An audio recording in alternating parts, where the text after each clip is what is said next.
Hello, hello, hello. Good afternoon, or I should say good evening to everyone here in Facebook land. Also to all my viewers on YouTube today. I am so happy to see you all again. As you all know, that every Sunday I get excited because Sunday it's time for COVID-19 in company. Conversations from the epicenter across the globe with yours truly, Angier Marie. I hope you all are having a fabulous, fabulous Sunday evening.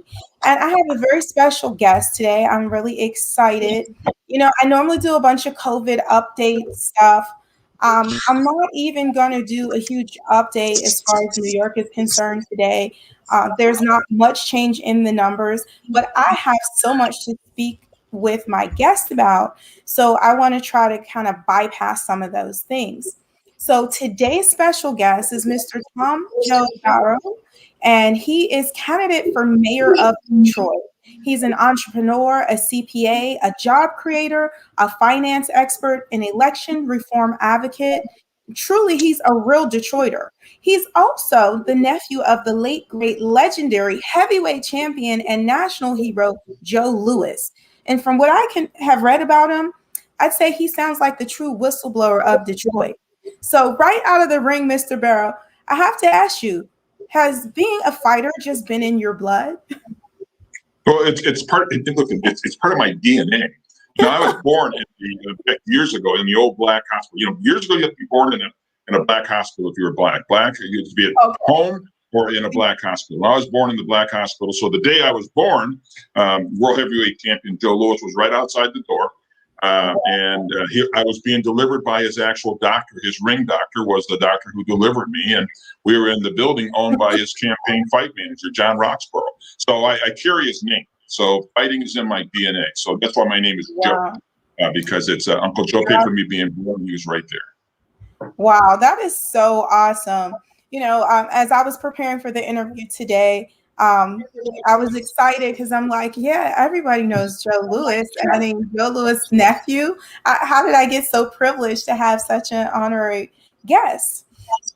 And Detroit, I don't know a lot about Detroit, and you're actually the first person that I've spoke with from Detroit since the pandemic has began.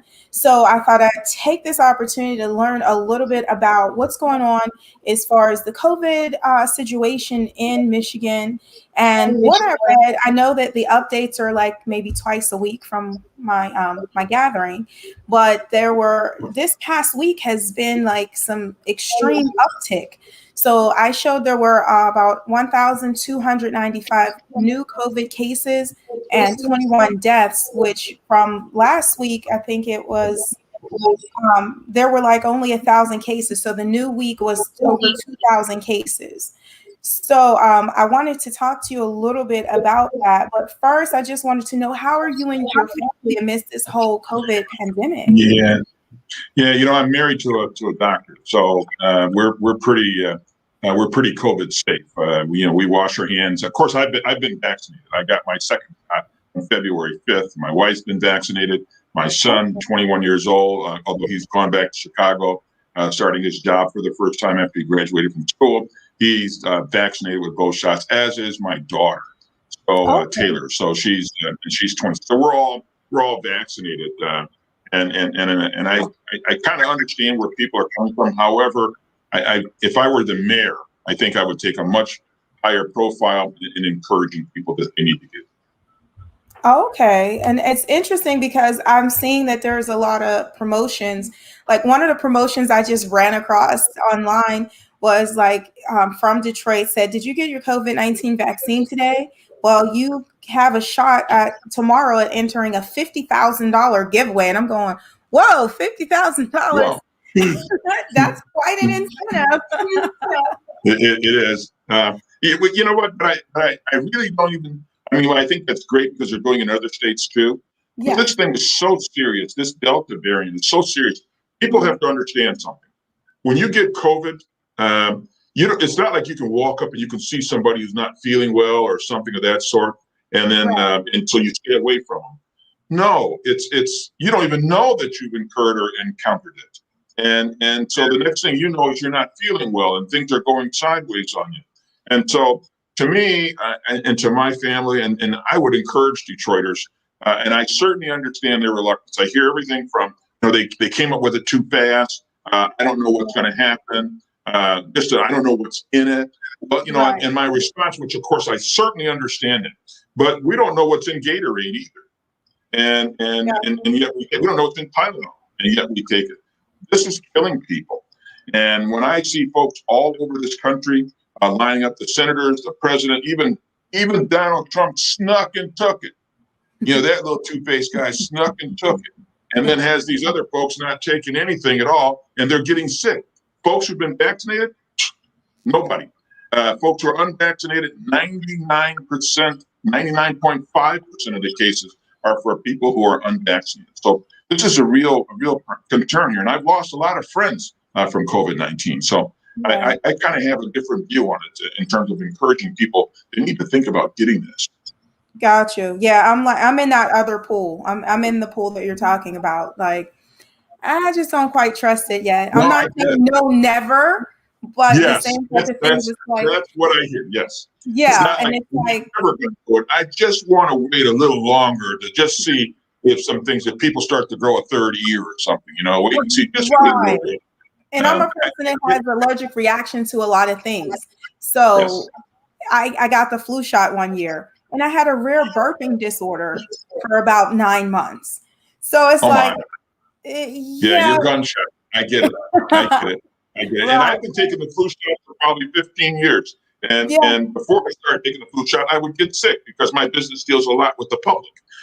Since the flu shot, I haven't. And I completely understand where you're coming from, Jira. I can see it. And so that's got you reluctant unless it has absolutely become necessary. I truly do understand that. I get it. So, and I certainly don't want you to have an allergic reaction.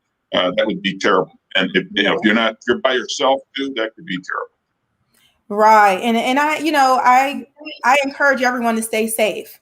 So whatever staying safe means to you, but the social distancing, just being mindful, washing your hands is something so simple that a lot of people were not doing even, before COVID. And I was always a germaphobe, like, okay, people touch that. Like, I was a little, maybe 2 years old. If I got dirt on my hands, I would cry, and my mother had to take me to the bathroom and wash my hands. Yes. Okay, well, that's good. So you're clean. You're good. It's like my wife. I feel like if I get sick for my wife, I'm good. I mean, I can get. It's like no matter what happens with her and I'm so close to her. I'm good with everything with her, and so no, I completely get it, Andrew. I get it. But it is encouraging to hear that your wife is a doctor, and as a doctor, that she took it and that she encouraged her family also. Because I don't buy the hype with the president and everybody who wants to get on TV and take it. It's like, there's a money thing behind all of this politically also. So when I see them doing it, that's what made me more fearful. Like, if regular people just taking it, it's like, okay. But the fact that there was such a push, like, see, I'm taking it on TV. I'm like, yeah, you're making me nervous. But Anjira, consider this though, Anjira, with my belief in the vaccine, what if I was on TV saying just what I'm saying now? You may have a reluctance thinking that maybe I'm getting paid, or as opposed to really, I'm trying to save lives, Black folks' lives. And so I don't know any other way to do it yet. I don't want to use my platform to tell the mandate, because I'm one of those who believe strongly you can't mandate this. You got to let people come to their own conclusions, let them decide to do it for their own reasons, and then they'll go and do it. All I can do is encourage them. My wife, she encourages her patients. She had some who don't want to do it. And I have many clients who come into me, and I ask them. I kind of do my own poll, and universally, I should say, probably 70% of my Black clients or higher don't want to do it. Their reasoning is just as I just described. They came up with it too quick. I don't know what's in it. I got to wait a little while and kind of see. And as the mayor of Detroit, I get it. But at the same time, I would probably still be up there kind of encouraging folks. Got you. Well, I appreciate your honesty about that and your transparency, because it was funny that I was reading this article from bookings.edu, and it said, why did COVID-19 hit Michigan so hard?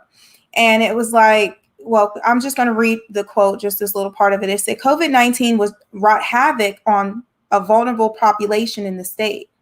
Michigan has the fifth highest death toll, and more than 3/4 of coronavirus-related deaths have taken place in Greater Detroit, the lifeblood of economic opportunity for many people of color who came north during the Great Migration or fled violence in the Middle East.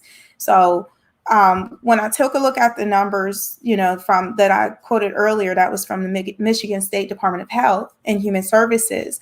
And it's like the U.S. as a whole, we kind of thought, we're clear, lockdowns are lifted, mask requirements laxed, and then the Delta variant came, and then the Delta variant plus came. So I was thinking, like, what do you think is happening, especially in the Black community, that the COVID-19 numbers are suddenly increasing so rapidly? I think we're having a little bit of a technical situation. Mr. Barrow, if you can hear me, please try to reconnect.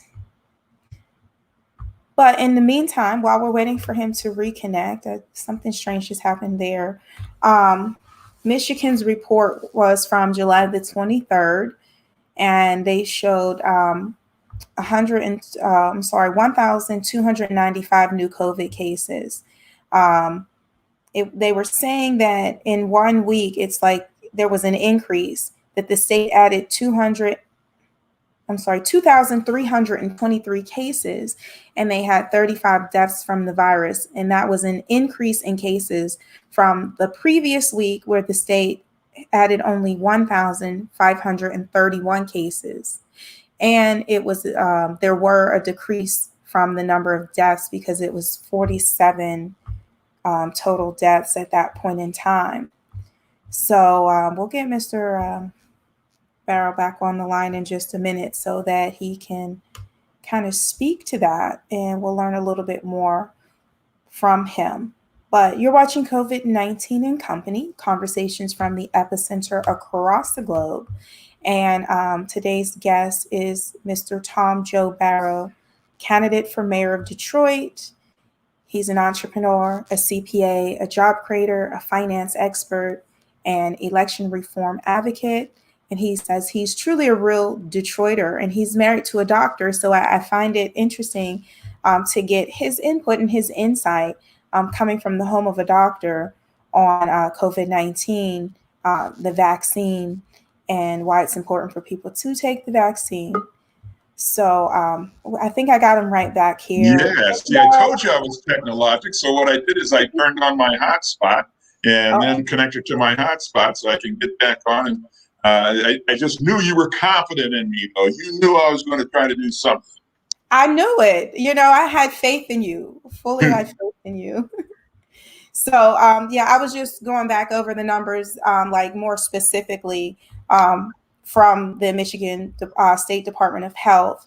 But I think, like, the point was that the numbers are increasing, but it's really affecting the Black community most. Yes. There in Michigan. And I wanted to know, why do you think the numbers are suddenly increasing so rapidly, and why is it so much in the Black community? I think, I think there is that we have a healthy skepticism. We remember the Tuskegee experiment. Remember, that was done by this, by the CDC. So that was done by the very people who were telling us to do this. And so we have that skepticism as a result of that history, although it's a different day and time, and they're not just targeting it to just the Black community in terms of getting this shot. But in the Black community, we are particularly suspicious because we have a long history of having been misused. So, we naturally, our antenna naturally goes up, and therefore it's a tougher hill to climb to get folks to start to go that way. But I don't think, of all the people I've talked to, I don't think I've come across anybody who said, I will never get it. I think folks are kind of just waiting to just kind of see, so to speak, and they're not saying they're not going to. And so I kind of just tell folks, do you have a plan?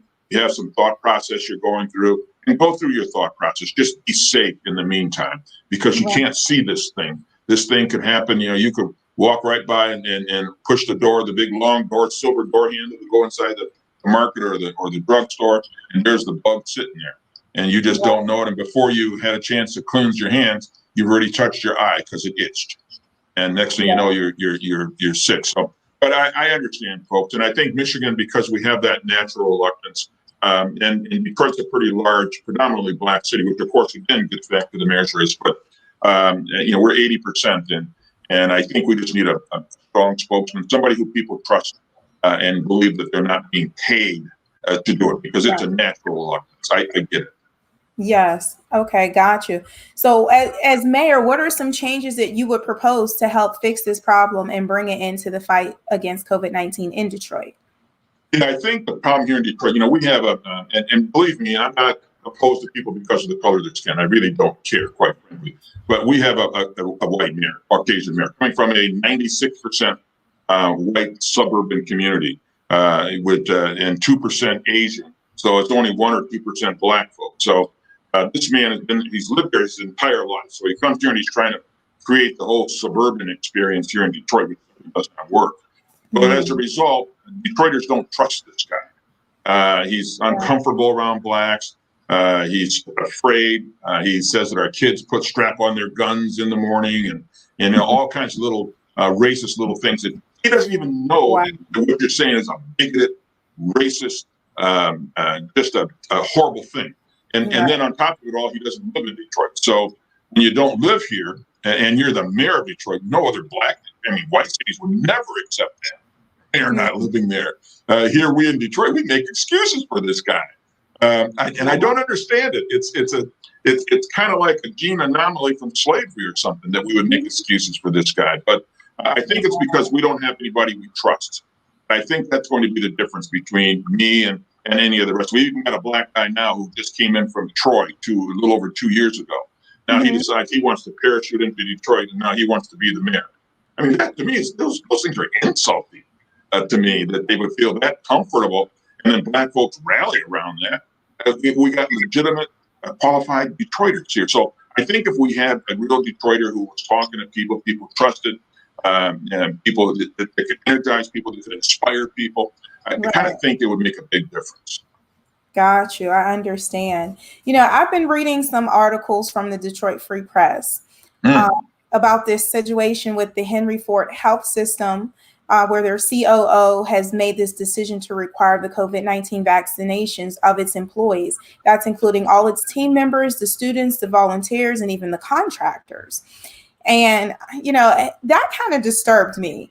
Do you agree or disagree with this decision, and why? Well, here's the scoop. As Joe Biden would say, here's the deal. Yes. Here's the deal.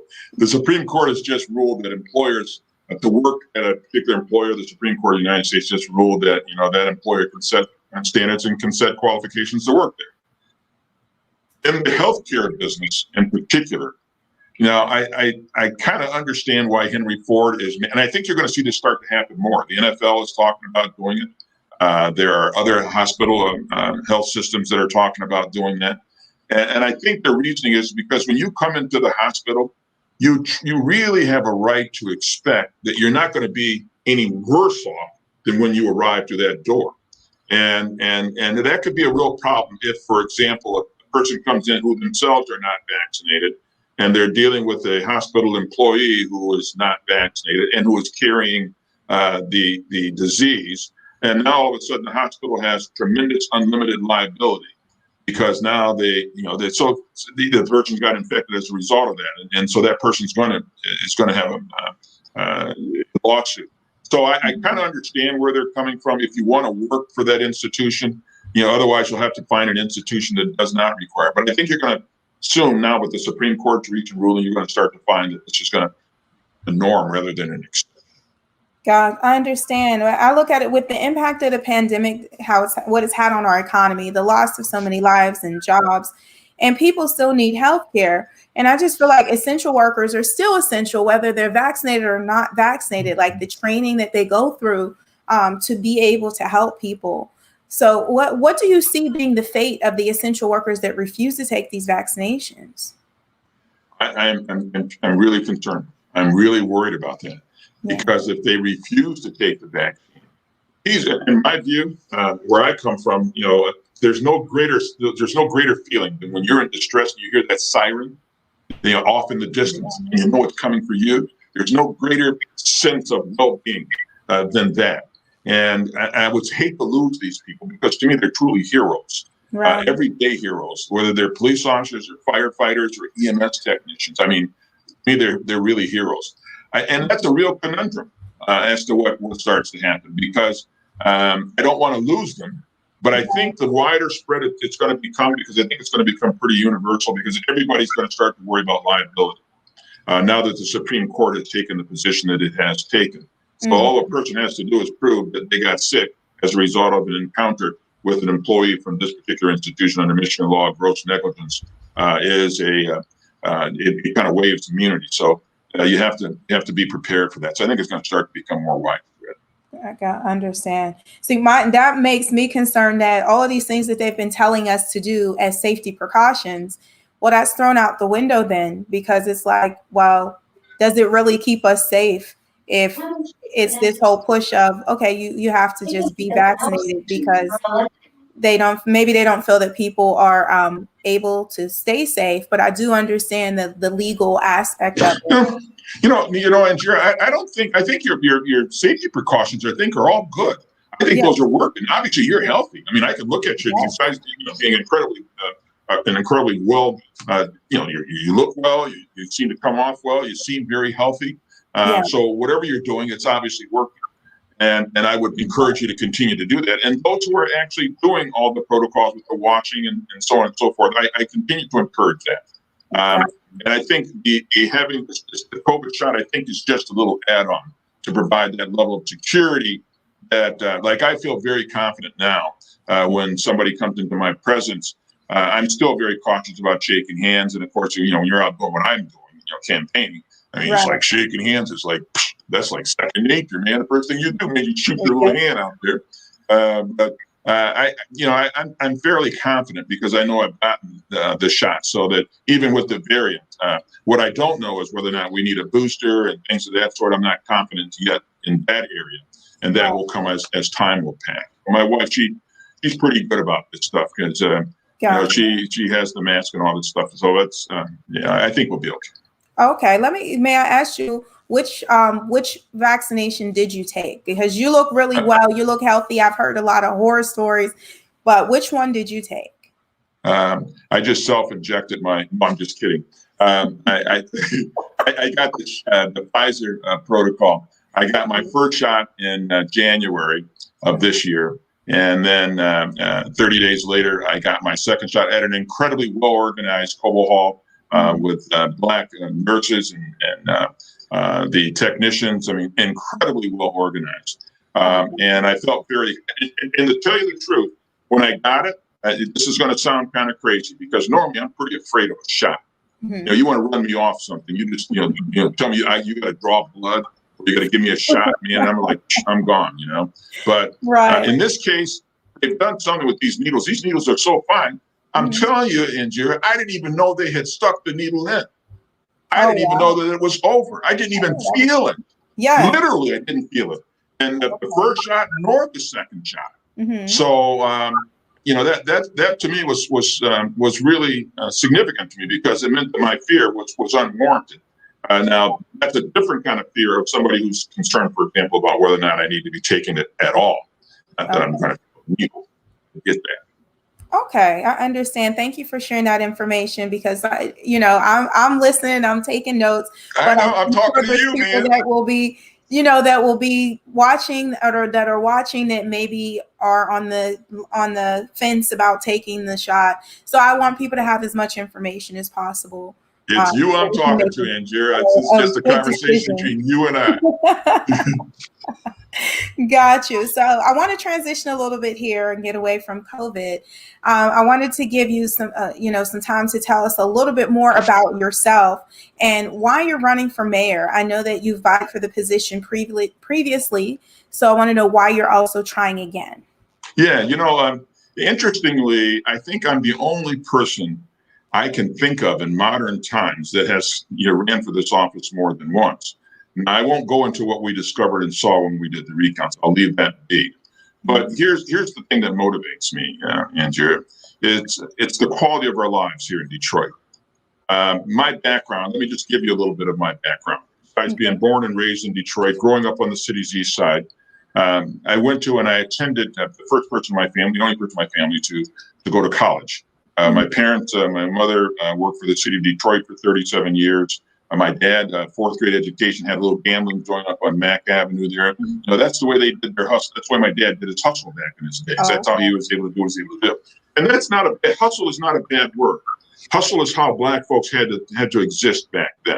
Right. And my mother, as I said, worked for the city, and she drew her pension, which also motivates me, which I'll talk about with regards to the pension. But I I attended Wayne State University, which is right here in Detroit. I received my undergraduate degree in accounting. I then continued on, and I received my master's in business administration with a concentration in finance. And then I went on to become a certified public accountant. And then I continued in my profession and ultimately rose to take over, to be in charge of the whole state board of all the state board of accountancy, which is one that licenses all CPAs and like that. Here's the most important part, Andrew. With my background, I understand things. So stuff jumps out at me that lay people, lawyers, people who are untrained in finance don't see and don't recognize. I understand credit default swaps. I understand derivatives. I understand bonds. I've been appointed by the United States Bankruptcy Court as a trustee representing the United States of America in bankruptcies. So when you have that kind of training as a Black man, and I started working for this large international accounting firm called Arthur Anderson Company. And so I stayed there for 7 years before I moved on to start my own practice. So I literally was the spook who sat by the door. I learned what I learned. And so I'm pretty professional when it comes to certain aspects of the whole finance world. So as a result, I could see these sophisticated schemes that they're using on Black people in every Black city across this state. You know, Andrew, they took over every single Black city, every single one in Michigan, no white ones. They took it over, busted their unions, privatized their services, sold off their equipment, sold off their crown jewels, took the pensions of the Black workers. They targeted the Black workers, took their pensions, took their health care, and just changed their whole quality of life of Black folks, and then went on about their business. They created a perception, a false perception, using these phony techniques that so clearly jump out at me. And then they get to Detroit, and when I say that they took over every city, I mean literally every city, Black city here in Detroit, from Benton Harbor to Flint to Muskegon Heights to Highland Park to Pontiac to Hamtramck to E-Course. I mean, I could go on. Every single Black city has been taken, and they took their assets and sold off. When they get to Detroit, now Detroit's the big kahuna. That's where all the wealth is. These Negroes got a lot of control over wealth, is what they said. We got to go a little step further with them. We're going to take them into a bankrupt. It was completely unwarranted. Long-term debt doesn't create a financial emergency. We had missed payroll. We had missed paying over payroll taxes. None of the indices of bankruptcy were there. None of them. But here's the thing. So they turn around and they take our assets. They take our Belle Isle. Belle Isle, that's the city's, that's our park. That's the people's park. Right. And now they close it off. You can't even get on Belle Isle. The lines are backed up all the way to downtown Detroit. From on the east side of Detroit to downtown, people trying to get on the Belle Isle. That's our big part. That's like, that's like closing Central Park, selling it to somebody else and closing Central Park. I mean, that would be horrible. They took our Department of Water and they privatized it. They turned it into an authority. They took our lighting system, turned it into an authority. They took people's health care, took people's pensions, Black people's pensions, and they targeted just the Blacks. Because they did that with the clawback by using a 2003 date to start the take backs. In 2003, assuming you worked 30 years before you retired, 2003, 30 years prior to that would be 1973, which is when Coleman Young was elected, which is when Blacks started working for. So I go right down the list: our Art Institute, our Eastern Market, our Detroit Windsor Tunnel, our Belle Isle, our parks. They just took it all over and selling it all off. That's wrong. They privatized city services. It's all wrong. You know what, Andrew? I'm going to take it back. I'm going to avoid the lease on Belle Isle. I'm going to avoid the water department lease. I'm going to take my water department back. Coleman Young warned us. And I guess I'll just wind it up with this, in general. When Coleman Young was our mayor, we had a black mayor, you could literally feel the love. You could feel it. Mm-hmm. With this man, he not only does not love you, he doesn't even like you. He's uncomfortable around you. And that's a huge difference. And Detroiters are, people like our brand, and they like the Detroit brand, Detroit versus everybody, we're Detroit, we fight this and that, so, but they don't like our spirit. They don't like the spirit, our can-do, our fight spirit.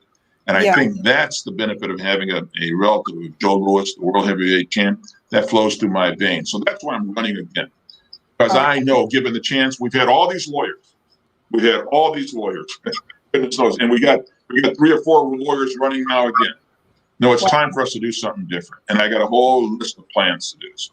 Okay. Well, you definitely have the experience. So I'm wishing you well in this fight. Tell us your campaign. It's You're the Real Detroiter. What is that about? Well, it's kind of if you're a real Detroiter, and I mean, people can live in Ann Arbor or they can live in Auburn Hills or Troy, and when they go and visit, for example, the Los Angeles, people say, "Where are you from?" Well, they say I'm from Detroit. That's you're a Detroiter because really your heart is really, this is your old neighborhood where you grew up at. You drive over there, you kind of check it out, see, there's Mr. Taylor's house over there. That used to be where his house was, and blah blah. So you kind of reminisce. I mean, lots of us can say we're Detroiters, but there's a difference between those who now have, because you can't tell a black person today by where you used to could tell if they're black. You just assume they lived in Detroit. That's not the case today. Okay. Black folks are everywhere now, and so you just have to. That's just the reality of it. So, but here's the difference between that and a real Detroiter. Real Detroiters, we think differently because our experiences are different. Okay. But we understand. If you're a real Detroiter, you know that if you live on the east side, you think differently than somebody who lives on the west side. I used to always think the west side folks were the rich folks. You think differently than somebody who lives in southwest Detroit, which is the Latino, Latinx, and Mexican community. And so a real Detroiter is the one who's actually living here, calling 911, not getting the proper response, paying the taxes here, and living the day-to-day experience, having the water and the trash come up through your basement during the floods. I mean, that's a real Detroiter. And you go here. There's a big difference. And it doesn't mean that that I don't acknowledge folks who used to live here and who moved. No, I do. And I want that energy. We got a lot of new people coming in. I want that energy. I look at young people now, real Detroiters, folks who were born and raised here, they think, no matter what their ages are, I'm telling you, they think like I think. Because they're living here. They're real Detroiters. And that's the difference. So if you compare me, for example, Angela, to, for example, this guy from Livonia, the 96% white suburb, white guy, who in my opinion, he didn't even wear black shoes. That's how uncomfortable he is. And when you compare me to him, no, I'm a real Detroiter. This guy doesn't, not only is he not live here. Somebody asked me the other day, I got to tell you this, Angela. Somebody asked me, well, how do you know he doesn't live here? He lives in the city's official residence, the Manugian Mansion. And he says, well, how do you know he doesn't live there, Tom? He lives there. That's where he lives. I say, no, he doesn't. They say, well, how could you possibly know that? Indira, I live next door. I got you. Next door. This guy doesn't live here. This guy is so afraid of black folks. He don't want nothing to do with us. And yet, we'll fawn over him. Black folks, even his literature's got all just puts black faces, no white faces on his presumptions that white folks don't go for him. White folks don't put him back up in there.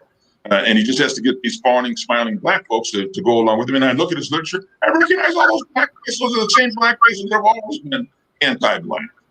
It's just so disappointing. That's why. That's what motivated me, and that's why I'm back out. Okay. So, I mean, you can relate to the people, and it sounds like he has a problem relating to the majority of the population. And you need to be able to relate to people to be able to lead and encourage people and for people to trust you. So and that's a fundamental basis. And I want my assets back that you took from me so wrongly. And it's going to take a real Detroiter, a strong Detroiter, a tenacious Detroiter to take it on that person. Oh, okay, I got you. So what are your best qualities to serve as a mayor? I think first and foremost is Uh, this sounds a little self-serving, but I think I'm base. Now if folks don't know what it means to say you're base, it means that I relate to everybody.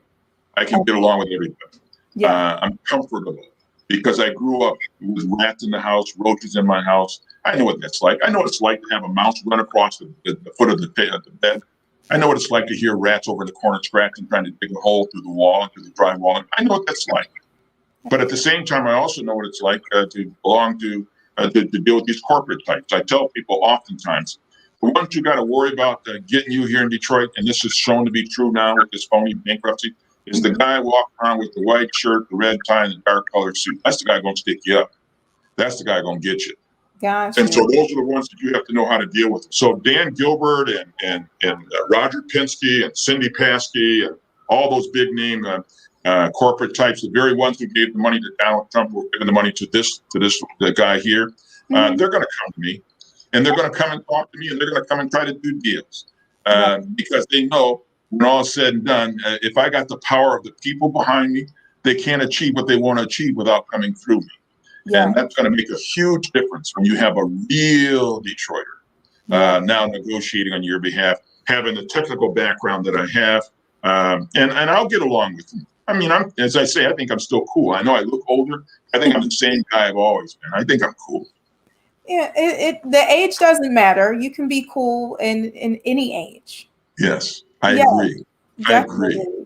So I like that, and I wish you well, like with this whole thing. I'm not big into politics, but I look at people and I like to look at the past, look where they've come from, and look where they are. When you see the timeline of people's lives and the accomplishments that they've made, especially coming out of a place like Detroit. When you come from where you just said, hey, you know what it's like to have rats in your house scratching in the corner and roaches, but now look at where you are. You're in a high position. You worked hard. You became an entrepreneur. You got education. Your family is well educated, and you put yourself into a whole nother category. So coming from I do realize it. And my mother used to always tell me, she says, no matter how far you go, no matter how big you become, never forget where you come from. Yeah. Because you will pass the same ones on the way down that you passed on the way up. That's it. And so that has always been something that stuck with me my whole life. She's from Fort Valley, Georgia, down in Macon in Georgia. And my mother was such a tenacious, strong woman. I mean, it was. And you know what makes me sad is that when your mom and your dad are alive, my dad, he actually died up in his gambling joint. He had a heart attack and was on the floor. So I got there before the EMS got there and all. So I actually saw my father lying on the floor, and I just felt so helpless. And for those who have their parents now, hug them, appreciate them. They're square. Yeah, they're square, but they've always been square. It's you who got older and have changed, but they're still the same folks they've always been. Yeah. Nothing makes me happier than to see my son and my daughter's face. I could call my daughter up, and now I'm saying this out publicly, but when I just hear her voice, it picks me up. It just picks me up. And I know I sound pretty square, but this is that's just the way I am. I'm a pretty soft guy, and as long as you don't take advantage of me or mine, then I'm cool, and I think they're taking advantage of us here in Detroit. I understand. And I appreciate you saying that, because I think we forget in the speed of life and everything that we have to do, time flies. It does. It flies. And before you know it, those people that you forgot to give a hug to are no longer there for you to hug, and you hold regret. Yes. Very good, Indira. That's very good. See, that's the way you talk. These are the kind of young folks I want to bring into the Detroit government. I see so many incredible young people running for public office. I'm going to bring them into government. They're creative, they're energetic, their minds are racing with new ideas. I got a ton of new ideas myself, in terms of public transportation. I want to put transponders on buses. I'm real as I said, I'm a technocrat to some degree. Yes. And I'm also a private pilot with an instrument rating. So I recognize the importance of transponders and receivers. And if I could put a transponder on top of a bus and a receiver at the bus station or vice versa, I can tell you when that bus is going to be there at that spot. I Right. can tell you, expect the bus in 9.5 minutes. And Yeah. there's the bus, shows up at 9. So I create a reliable transportation system. But first Mhm. and foremost, I got to get rid of this fake authority they created. I got They've you. created a And we lot of have these that in New authorities, York. only Yeah, in we black. have that. And it's helpful because I rode the bus for a long time in New York City. And normally it works. About 90% of the time it works, especially in the cold. And I know Detroit gets cold like New York. Oh, yeah. So you very much appreciate when you can look on your phone and see, okay, the bus will be here in 5 minutes, and you don't Yes. stand outside for Yes. 30 minutes waiting for a Yes. bus. Yeah. Yes. So I No, like you that got it. idea. You got it. And there's so many things. I mean, when you close a school in a neighborhood, you kill a neighborhood. You close a library, you kill a neighborhood. So guess what? I want to take some of this Recovery Act money. We've got $878 million of it. I'm going to take some of that. I'm going to open up some of these closed schools, and I'm going to turn them into training centers. So Yeah. they'll train, you'll learn how to do heating and cooling and plumbing and electrical and printing and all of these trades from which you can earn an incredible living. But guess what, Andrea? You're also going to create some entrepreneurs. And when you create entrepreneurs, you're going to generate jobs. And when I renovate those schools, those are going to be good paying jobs for Black contractors. Yeah. And they're going to hire Detroiters. And when I renovate the libraries and turn them into computing centers, because again, I'm into computers, Andrea, I'm going to turn them into computer centers for seniors and the neighborhood folks. And then I'm going to let it be manned by and staffed by little neighborhood geeks.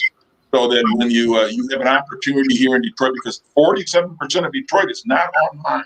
Yeah. They don't have access to the internet, and it's even higher than that. So this is going to give them a chance to have access to the internet. Take some of that money and open up neighborhood swimming holes. I'm going to put 7 of them in the city. And let me just tell you what I mean by a neighborhood swimming hole. For those who don't know what that means like, you'll have a spot during the summer when it's real hot. It's outside. We own the land. There's a parking lot. You get to go there, and you get to go inside and take your shower. You get to go swimming. It's free. It's a city-owned pool. Yeah. That's just such a wonderful, exciting time for young kids, to have. You're young and growing up. I'm going to go up to the swimming hole for the 4 o'clock period. That's awesome. And it's exciting. Yeah, It's exciting. I grew up with that. Yeah, it's going to be I grew fun. up with that. I get all kinds of things running through my mind, but I think they're going to be fun. But where do I bring you guys like you in? And the young folks in, they're going to have all kinds of little ideas to be able to do. And while we have this Recovery Act money, that's the time to do it. This guy's going to take $400 million of it and pay down the debt because he has over-issued bonds. He thinks people don't know. He doesn't know that. I know he's broken the law. I know it, that he's issued too many bonds without the proper authorization. And that's why they over-assessed people that $600 million. And they took their homes, which means they stole generational Black wealth. Yeah. That means the home that your Nana or your grandma or your grandfather is going to pass down to you is now been taken by the city. Wow. So wrong, and given to a developer who then puts you in the block grant money. So there's so many things that I know that because of my training and background, and I'm a different duck. I understand stuff, but I'm a real Detroiter. And so I know what I need. Yes. And it's funny because as I was thinking about this interview and I was thinking about Detroit, like I told you, I don't really know much about Detroit, but I know that the auto industry is a huge deal in Detroit. I know there's a lot of hardworking people. There's this laborers in Detroit. And what you said about these centers to train, the training centers for like HVAC and plumbing, these kind of things. Yes. I was thinking how that would be something that would be so good for Detroit.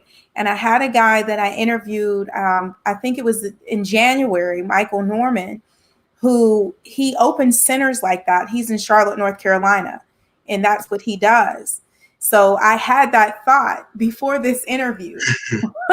Yes, we're thinking the same. Together. That's very good. That's very good. Yes, I get it. I get it completely. Yes. Yes. I mean, and it's just so many of those things. Even the police department, I'm going to reimagine policing. Yeah. I'm not one of those who say defund the police. I don't believe that in here. I mean, I want a cop to come. When I need a cop, I want a cop. Right. I'm sorry. But I am going to look at policing differently. I believe many times police officers are sent to scenes where what you're having and what you're experiencing is a citizen having a psychiatric episodic breakdown. They're off of their medication. And so when you come up on a scene and the man is out there naked, or you come up on a scene and the woman's out there naked, or the kid seems like he's not responding or not talking back or whatever, Right. it doesn't mean you don't pull out a gun and shoot the kid. You don't pull out a gun and shoot the adult. You try to figure out what's going on and you want to de-escalate. So what I'm going to do is create health officers on every shift in the precincts. And so when you call, you're going to also have a health professional call. And you're also going to have a person who understands and can de-escalate the situation. You're going to have social workers show up to de-escalate. And I'm going to change the quality of life. I'm going to guarantee folks a 5-minute cop so that we can, many times you'll see it yourself. These cops, these police officers are just riding around. They're just riding around patrolling. Well, they could do a call.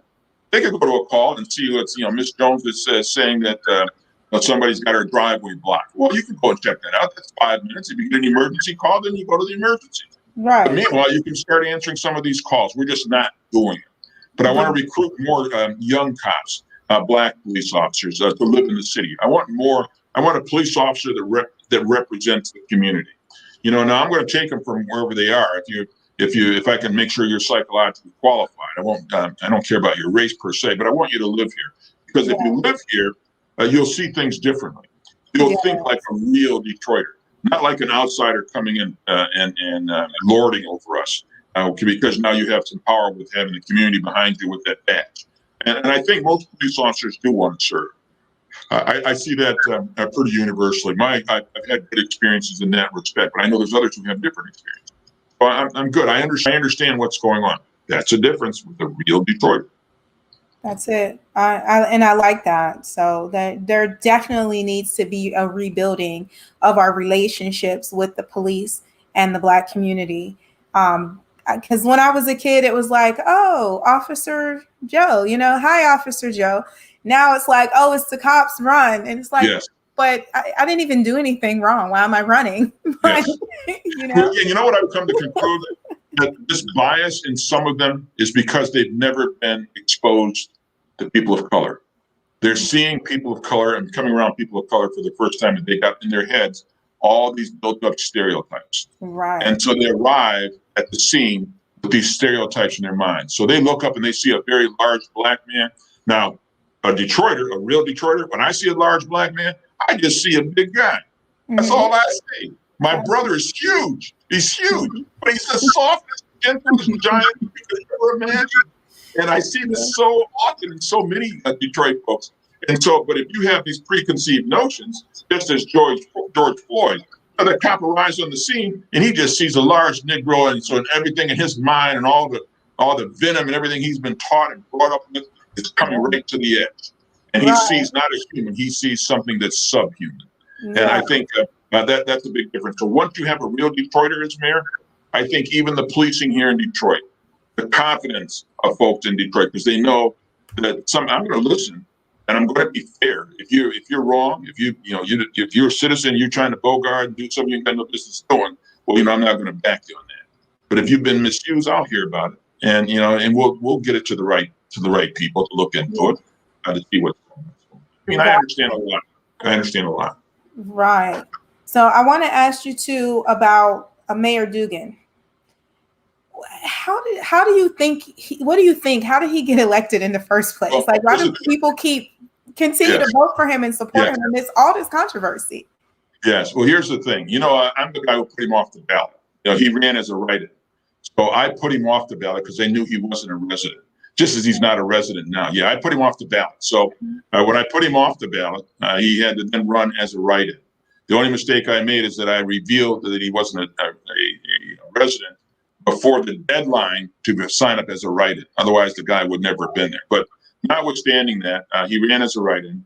I am not convinced, in my opinion, I'm not convinced that as a write-in. I'm not convinced of that. Now, of course, all the billionaires and the millionaires back, all these white corporate heads, Ann Gilbert and Roger Penske and Cindy Paskey and all these big shots, all the big money people sent him tens of thousands and millions of dollars. And then, of course, they choked down no money going to any of the Black candidates, just as they're doing now. No money going to the Black candidates. Right. So it looks like he can tell a story with no counter narrative. And Black folks, we have a tendency now. We have, some of us can be convinced pretty quickly that that their ice is a little colder. His ice freezes at 36 degrees. Mhm. My ice freezes at 32. So his ice is colder, kind of thing. So I have to wait for my ice to freeze, but his is already frozen. So, and there's some of us who subscribe to that. To me, every time he's on national TV as a mayor of an 80% black city, I'm hugely embarrassed, because it tells such a negative story about black folks in Detroit. It says such a negative thing. Well, the last race I did not run, I stood down in favor of Coleman Young II, the younger son of the former mayor.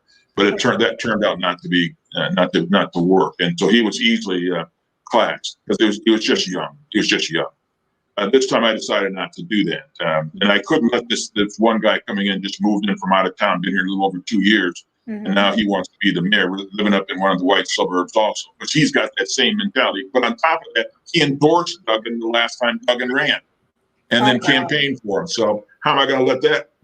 How's that going to work? We're going to have the same Duggan thing we got. So so that motivates me. So I don't know how this guy gets there. I'm hoping it's going to be different this time because you have a credible candidate now to vote. I hope so. I'm looking at the time, and I'm really enjoying this conversation, but I do want to be mindful of the time. Yes. So I want to ask you quickly. We did talk about the jewels and what was taken away from Detroiters. We talked about the jobs and the job plan that you have for the youth. I think if the current mayor is not, obviously he's not promoting these kind of things, that it is time for a real Detroiter. It's time for someone that's really willing to stand up to bat for the people. I wanted to quickly ask you about, we talked a little bit about the bankruptcy of Detroit also. So I'm just going to say, give me a 60-second summary of how you plan to impact Detroit as the real Detroiter and really throw some Joe Louis blows at your competition. First, I'm going to avoid the lease on Belle Isle. I'm going to take our city park back. That's the largest park in Michigan. I'm going to take it back and put it back under the control of the people of Detroit. I'm going to avoid the lease and the city's water department, where they're shutting off people's water. Water is a human right. I'm going to avoid that lease, and I'm going to take back the city's water department. I'm going to avoid the lease on the Eastern Market, our large market. I'm going to change the paradigm with regards to policing and how we're doing what we're doing, and the spending of this massive amount of money that we have coming in, one-time only money. We can't let this devil from Livonia, this guy from Livonia, control that kind of money over black folks. Now, he's going to make a lot of promises now because he needs Negro votes. So as long as he can get the Negro to vote for him, he's going to tell them whatever he wants to hear, whatever they want to hear. But we can't fall for that. So my 1-minute speech, I think that's probably it. I'm going to make some dramatic, I'm going to reimagine Detroit and reimagine how it should be as a city that's for everybody. We want the energy. I want all that stuff coming in. It's going to be different under Tom Barrow. Okay, I love that. And I want to just ask you, I asked all of my guests, if there's any words of encouragement or any advice that you would like to leave the audience before we wrap it up. Yeah, I would just tell folks who are watching this, life is really not fair. Life is not going to be easy. It has challenges every single day. You get knocked down, you got to get back up. It's very difficult to get back up. Sometimes the tendency is to want to give up. But you've got to recognize that everybody goes through life. And that's another one of the reasons why, because I want folks to know that I've been knocked down. I know what it's like to lose. I know what it's like to not have everything go your way. And I'm going to encourage young people and older people to know that don't give up. God is out there. God is out there. I'm not an overly religious guy, but God is out there. And God doesn't make mistakes. He puts you through this for a reason.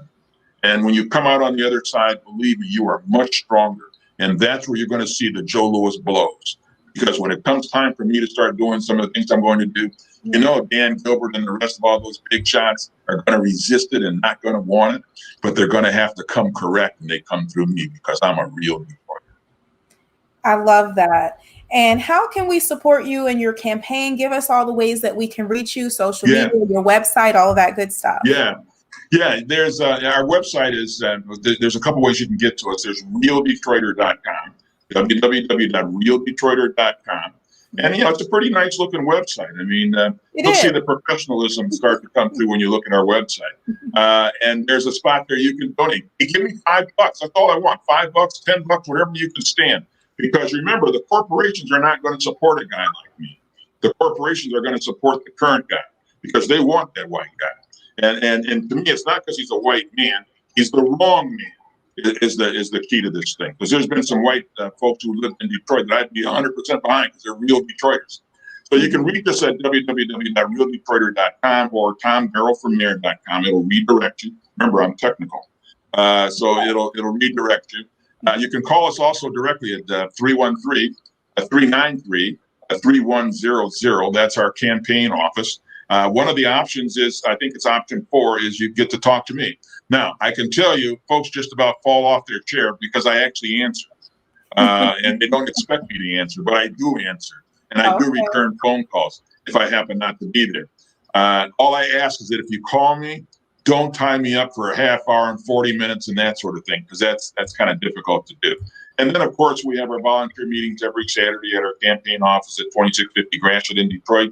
You certainly, folks are welcome to come in. There's ways that you can volunteer that can help us, because we won't have that money kind of thing, so we got to do it with sweat, and we got to do it with hustle. So today I did 3 churches. I'm doing you, and I got one more event tonight before I call it a night. So I'm hustling. I'm doing what I could do to make sure folks know who we are. You're hustling, definitely hustling. So I just have your website on the screen, so anybody who's interested, that they can go ahead and contact you there. If you didn't get the numbers and everything is on his website. So make sure that you check out the website, so that you can show your support to Mr. Tom Barrow, the real Detroiter, running for mayor. They're in Detroit. When is the election? August 3rd is the primary. But folks need to understand, if I don't get past the primary, it's over. It's all over with the clapping and shouting at that stage. So you got to get out. You got to vote in the primary and vote for the one that's on the ballot, the real Detroiter. The 3 names that you're going to see there, you're going to see Duggan. He's from Livonia. You're going to see this guy who just parachuted in from Troy, the black guy with the black face, just parachuted in from Troy. You're going to see me. You'll see some other folks, but you'll recognize those names. Right. I'm the real guy. I'm the real McCoy. You vote for me, and you put me in a general election against this guy, and I'm telling you, we'll make it rain. All right. I love it. So before we go, a couple of things that I do. I always close with a Bible verse, and I like what you said in your words of encouragement, that God is out there. And I think that's so key. And I think that a lot of us are deceived, and we have a battle going on in our minds that keeps us, it hinders us from going forward. And for those of us that know Jesus Christ as our Savior, we have to understand that we're no longer under the old law, but that we're under the new law. And under the new law, Christ has taken care of everything for us by his death and resurrection. So I've been meditating on Romans 10, and I'm just going to read verse 4 for you all very quickly, which reads, I'm reading the King James Version. For Christ has already accomplished the purpose for which the law was given. As a result, all who believe in him are made right with God. So I want you all to think about that. There's so many promises that the Bible gives us, and we can pull ourselves up. I'm really encouraged by Mr. Tom Barrow and his story and where he's come from and where he's taken himself to, because a lot of people, and especially in the Black community, we feel like there's this glass ceiling and we can't break through. But then I see someone like him that's from Detroit, that knows about the things that I knew. I grew up in the hood in Pittsburgh.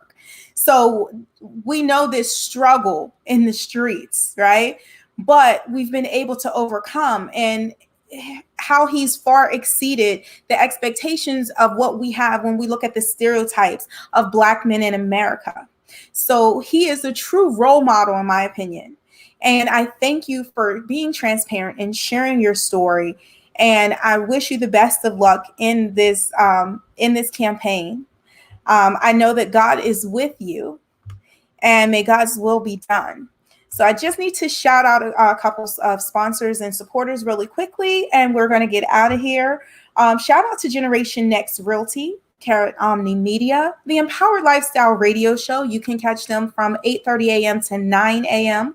every morning, Monday through Friday. Right here on Facebook, you can find them under Carrot Omni or Generation Next, Gen Next Realty, or on WPCE, WPGL, or WBXB Radio. Those are radio stations in Hampton Roads, Virginia, and also in Charlotte, North Carolina.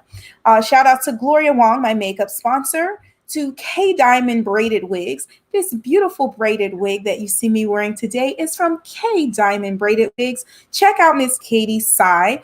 That's KHADY space SY. You can find her on Facebook, Instagram, Twitter, Miss Katie Sy, to get your beautiful braided wigs and support Black businesses.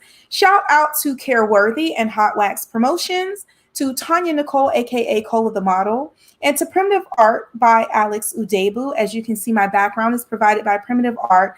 So you can also reach out to me if you're interested in some art pieces from a Black artist, abstract art, beautiful pieces. And thank you all for watching COVID-19 and Company. Conversations from the epicenter across the globe. We are here every Sunday, 7 p.m. Eastern time. So you can check us out here. And we're also now on Facebook, not just on Facebook, but also on YouTube. So check us out on YouTube. You can search COVID-19 and Company, or you can search under Angier Communication Global Voices, and there'll be more to come. We'll see you next week. Stay safe, stay healthy, be encouraged, be uplifted, and be empowered. I love you guys, and we'll see you all soon. Bye-bye.